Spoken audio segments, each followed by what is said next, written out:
not be the only one. Are you personally helping others to get there? Or how are you doing it? Well, I have never exposed any of my reporters to political or other pressure. So I think I'm doing my job by ensuring that I soak in the pressure. There are some reporters of mine in the audience, they would know that I would never tell them not to do something. So in my small way, I give them the editorial independence and space. I speak in journalism schools. When I get opportunities like this, I talk about it. I have great respect for the army 4 years back. I have not been popular with the army at all times. When the Sugna scam broke, I was called by the army. They did a big conference on how to handle the media, and I told them, stop trying to handle us. So what I'm saying is, whenever I get a chance, I try and talk about what we do. Now, as far as more institutions of media, you see when the media... you don't need more channels, you need more quality, and more independence.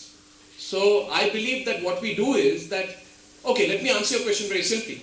These scams all broke in our country after Times Now broke the CWG scam. So I believe that there are certain trickle-down competitive pressures that come on the others. So when one channel does it, the others follow. So we sort of set aside a domino effect on other channels.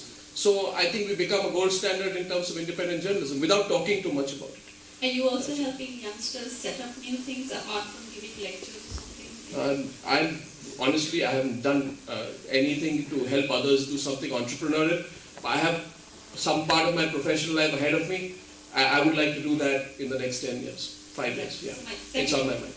Second question. Ma'am, just one question because there are a lot of people. There is, just behind you there is a hand. Quickly identify yourself. My name is Ashwin Kanke. I switch on the television at 9 o'clock to get news in the country, and yes, I do get entertained sometimes.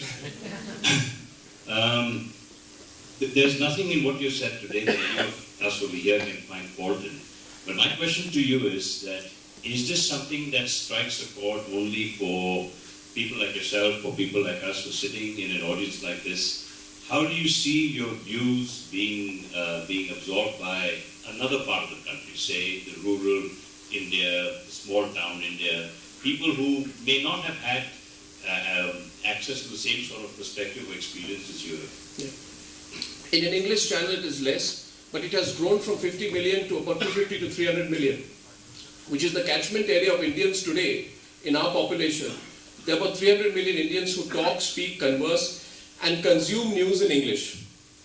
The number has grown 5 and 6-fold. For the number of people using English and watching English news has gone 3 or 4 times higher than it was when we started the channel in 2006. That's not only because of my program or our channel. So basically I find that the younger generation of Indians is using English as at least a second language, and it's becoming more frequent for them than it was for the generation above them. So I think English itself reaches a lot of people. The second thing is that I think English reaches the influential class. So we act as a sort of a pressure on the decision makers. So despite our relatively narrow reach compared to, say, the cumulative reach of all vernacular channels, I feel we have higher impact. So I think in that sense that we make as big an impact as possible. But in the future there will be news networks in India, like there are news networks in the US, and cable networks, which will increase our scale. And the Indian media scenario 5 years from now will be far bigger and far more powerful, far more investment, far more good journalism happening than today. Yes. The gentleman there, your hand has been up for a while. Quick question. Hi, sir. As you said, you were the first batch to pass out of the post-reform India. Yeah. I was the first batch born into the post-reform India. Thank you. So I'm that person who joins that December 16 protest. I'm that person who joins the Anna movement protest. I'm that person who claps in his room when Rahul Gandhi tears the bill. I'm that person who sits on the Facebook and sees that rightist Modi for PM campaign. I'm part of all. What I want to question you on is there a limit to who you can question? Can you question Mr. Modi? Can you question Ms. Sonia Gandhi? Questions like Mr. Subramanian Swamy would raise on his Janata Party website, which says Know Your Sonia, an 8-page document that directly questions her on very serious claims. I don't know whether to believe them or not, because the national media does not cover them. Frontline covers a whole article on what Mr. Modi is doing about huge land acquisition, what has been done to the villages due to vast industrialization, and it has not been covered. What's happening to them? Is there a limit to what you can question? And one more thing, will there ever be a day when I can see you moderating on one side Mr. Modi and on the other side maybe Mr. Rahul Gandhi or Ms. Sonia Gandhi on issues. Yeah. You see, I'll take the last one first. I have been trying for the last 5 years. Every month I send a letter and I tell them, so now eventually I gave up. I said, you will not have, so should I not have a national election debate because you're not coming? So please tonight at 8 o'clock, first national election debate on corruption. Then 2 weeks from now on communalism. And I said, okay, don't send your number one, send your number two. Let's have a solid debate, 1.5 2 hours. So yeah, maybe you'll enjoy that. We can see about Subramaniam Swamy, when he puts out a document, he has the legal verifiability for that document. I don't have legal verifiability for the document, so there are certain reasons without legally verifying, I don't put on anything. You wouldn't either if you were in my position, right? The third thing is we question Modi, we question Sonia Gandhi, we question Rahul Gandhi on issues every day. I mean, I've been screaming from the rooftops on why Rahul did nothing on the other scam, and I've been going on and on about why Narendra Modi still has Babubhai Bokharia and Purushottam Solanki in their cabinet and why they brought Yediyurappa back. We ask equal questions to everyone. I have even asked questions to the Prime Minister when I got one of my rare opportunities to interact with him. Right? And so I have been doing my bit, and I'm certainly not scared of anyone in terms of asking the question. But is there a general gag on media when it comes to these people? No. Questioning these people on everyday You issues? see, most of the censorship is self-imposed, my friend. Most editors and journalists choose to gag themselves. I haven't gagged myself, and that's the complaint people have with me, that I should go on a holiday and gag myself for a while. Thank you. Sir, my name is Jahanara, and I was really inspired by what you said. My vision for India is that each kid here should have an opportunity to dream and be who they want to be, especially in terms of career choices. What's your opinion on that? I completely agree with you. So I was sitting for this scholarship interview, Jahanara. I had got admission to a management school, so I was a little cocky and I was 19, 20 years old. And this scholarship interview was very difficult to get. And in this college where I went for the interview, my college was not very popular. And it was generally believed that if you were from my college, you wouldn't get admission, scholarship if the interview was held in that college. So I asked, finally people asked me, so why should we give you the scholarship? So because I had got admission to a management school, I said, Mr. So-and-so, give me the scholarship because I'm not from this college. And I went out of the room and I didn't care whether I'd get it. And the person ran up to me and he said, "You give you the scholarship." Now, why I have said this to you is because I have been a victim of this system whereby you are known by whose son you are. Who knows you, who's putting in a word for you. You get your college entries assured. It's an unequal system we create. Some Mantriji puts in a word. Some bureaucrat puts in a word, some mantri puts in a word for a bureaucrat. This system, self-serving system, we have to break out of it. And we will not create merit in this country unless that cozy club is destroyed. So I want to break the cozy club so that even in education, there will be a ripple down effect. 20 years back, it was difficult. One of the reasons I came to, after Oxford, I came back, I couldn't find a job in Delhi. I went to every newspaper, I couldn't find a job. So I ran away to Calcutta to find a job. It was that difficult. It's not like I lacked the qualifications. But they just want to know whose son or daughter you are, who your uncle is. So, Jahanara, you break it. And you defy it and you expose it when you can. Okay? And don't give up if the system ever tells you that you're not part of the system. Dhoni was not part of the system before he became captain of the Indian cricket team. The new India is not in the Gymkhana circuit. You understand what I mean? Yeah? Thank you. Last question, sir. Sir, I am Vinod Juneja from Bombay. I come specially from Bombay, so I was late. Sir, it is not a question, it is just a remark. Print media and electronics and English and Hindi channels. So, Why this only the print media, which was primarily, when the before guns came and all, it was the print media who has brought this. Why print media is little slow and other channels? Is there any special reason print media, because they have to depend on advertisements and other thing, any reason? no, I don't think there's it's just that television has tremendous energy, sir. You're in Mumbai, sir, Mr. Juneja, come to my newsroom. I have these idealistic 24, 25-year-olds. My news editor is 27 years old. You see, my senior editor is 29 years old. And when you have that energy and that idealism, and you have the pressure of television news, you get something's wrong, but that passion will be infectious. So, when they see You see, when that news editor sees that the Congress spokesman has not given a right answer on others, the way he will deal with it will be different than somebody who says, oh, that's the way it's always. So that idealism of youth, the fire of youth and the passion of the youth is something which we bring onto television. And youth is not an age, it's not a numerical number, it's about how you feel. And I find myself thinking like a 20-year-old sometimes in their company. So I think that's the answer somewhere. So why television has taken a lead in breaking some of the biggest stories in our country. Arnab, I know you've got to rush along and I've had to say no to some very close friends. It's okay, I'm happy to take a couple if you want. Well, 5 minutes more, ladies and gentlemen. 3 quick questions in this row. There are 3 hands. Harpreet Okay, first. thanks. I think I have a privilege being a postman of his, he cannot say no. Sir. Okay. See, in the very beginning you said it is entertainment versus news. No, I made that as a sarcastic comment. No, yes, comedy nights with couple for entertainment. What I'm getting at, Arnab, is it's a media industry. There's a lot of economics attached to it, a lot of money attached to it. Sir. Well, by and large, the younger lot like you and all, we make us very proud. They're doing a phenomenal job. How do you ensure that the media also stays responsible and not get sucked into, many a times falls prey into this money-making machine to add sponsorship, this and that, and kind of wears off in a large nation like ours. Sir. We have 20 channels, now we have 200 channels. Sir. How do you as a senior leading journalist, make your own fraternity more responsible? That's So, simple my name is answer. Brigadier Harpreet Singh. Brigadier Singh, thank you very much for your question. It was assumed 5 years back that if you show serious news, people will not watch. And there was an assumption said that if you wanted to attract the younger generation, you must show Britney Spears and Formula One. And if you want the women, you must show Bollywood serials on television news. And you must. And the quantum of Bollywood news and television news on news channels was much, much more 4 or 5 years back.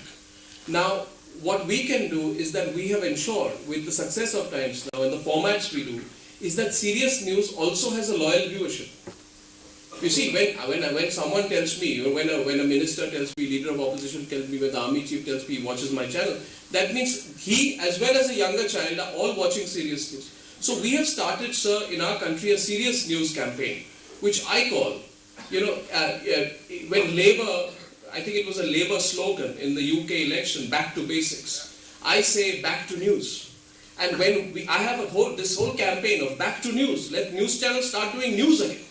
We forgot how to do news in between. We started doing more interviews of Saif Ali Khan than we should, of serious personalities. Now I think that we have started a back to news campaign.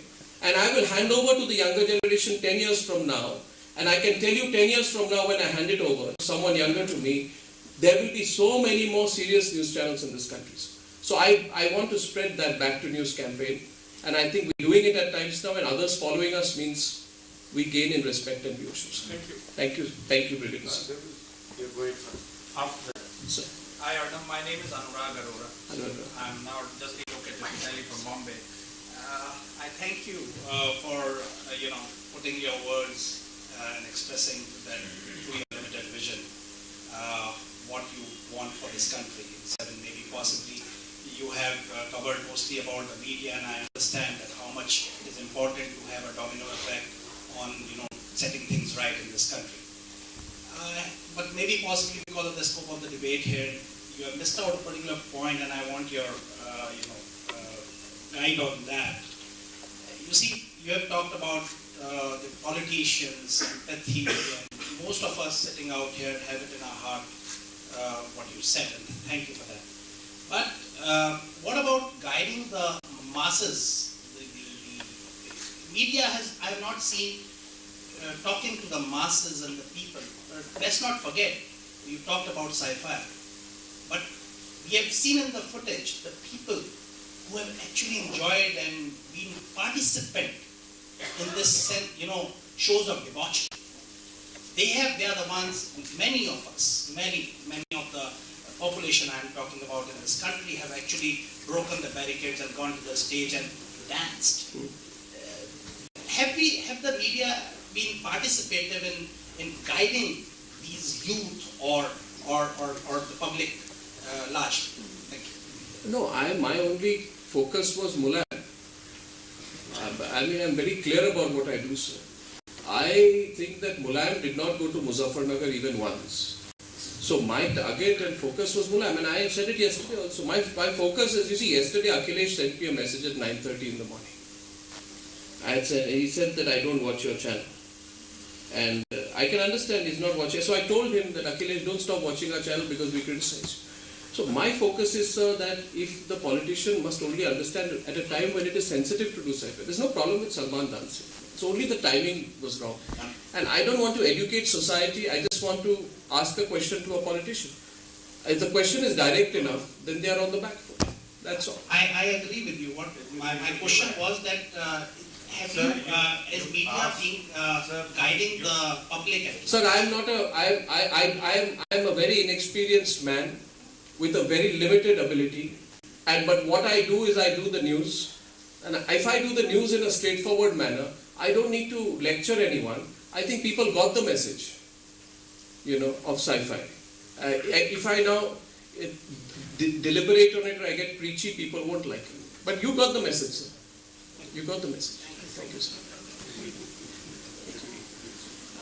There are lots of questions still to be asked, but I'm sorry, ladies and gentlemen, Arnab's got another meeting with the cabinet minister, so you've got to forgive him, and we've got to carry on with the program. There are speakers here, and at 2:30 sharp, Mr. Salman Khurshid will be coming to address this audience also. He's just got a half-an-hour window today. So please give Arnab a good hand. Thank you. Thank you very much. Thank you, Maru, and I wish you all the best. Thank you.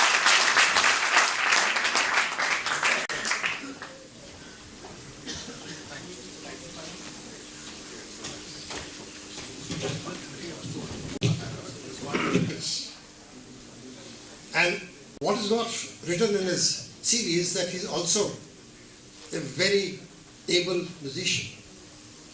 He loves Sufi and Punjabi music, being president of the World Punjabi Organization, but he himself sings very well. And therefore, we are very, very delighted to have him with us. The work that Sun Foundation has done under his guidance is something that you must see to believe.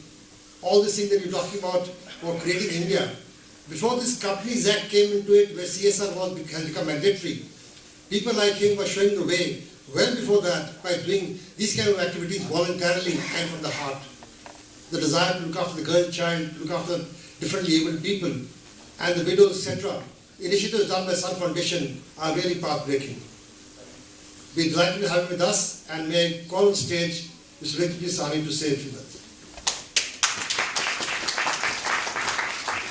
In this August gathering, nobody would envy my position at this moment, because speaking after such a charismatic and formidable personalities like General Bikram Singh and our own savvy, compelling and darling voice of the nation, giving us the 7-point agenda program on ideas of India. So billion plus dreams of a resurgent India. If we say present India, let's start present India, past India, and then we come to the neighborhood in about, say, 15 minutes or so, because I don't want to barge in your lunchtime. So, Abraham Lincoln said